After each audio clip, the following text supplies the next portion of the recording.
Masaya ba kayo, mga bata? Mga matatanda, masaya rin ba kayo? Purihin ang Ama. Yaan ang layo ng Ama, ang sa tuwina'y maging masaya ang mga anak niya. Kaya sa inyong lahat, pagpalain kayo. Konti pong paalala. Yung pinapasok ni kapatid na Liway, tinanong ko kung kanino'y pamimigay yon. Eh, hindi daw dito sa mga alagad sa Christmas party. Kaya, ipagpaumanhin po, may kanya-kanya po na bahagi ang Ama, no po?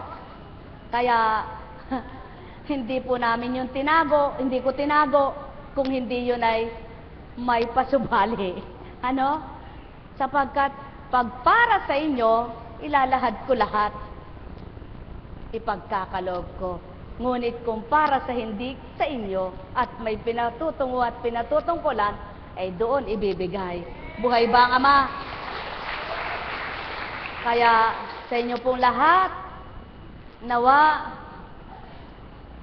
huwag mainip sa bagay na kakamtin, kundi masiyahan sa pakikinig sa banal na aral. Buhay ba ang Diyos?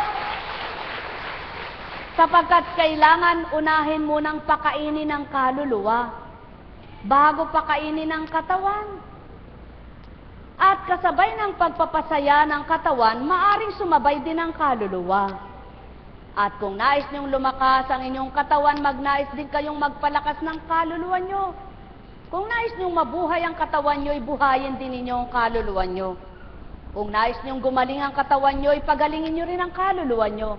At kung nais niyong magkaroon ng buhay na walang hanggan, at ang kaluluwa ninyo ay may patunguhang mainam, pahalagahan ninyo ang mga aral.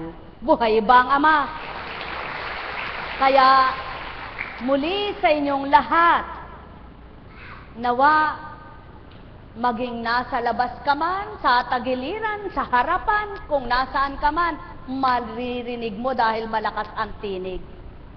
Nawa ay may marinig nga, ang may pandinig ay makarinig.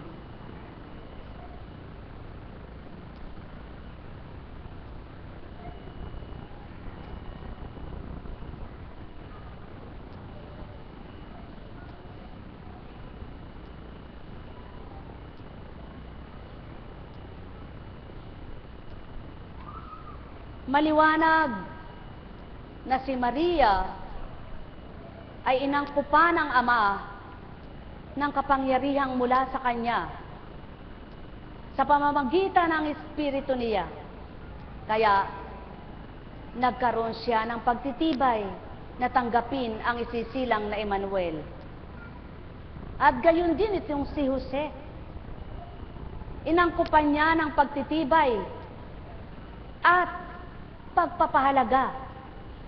Kaya nga, sa kabila man ang nais niyang hiwalayan itong si Maria, kapwa sila kinausap ng anghel, kaya naganap ang lahat ng ito ay upang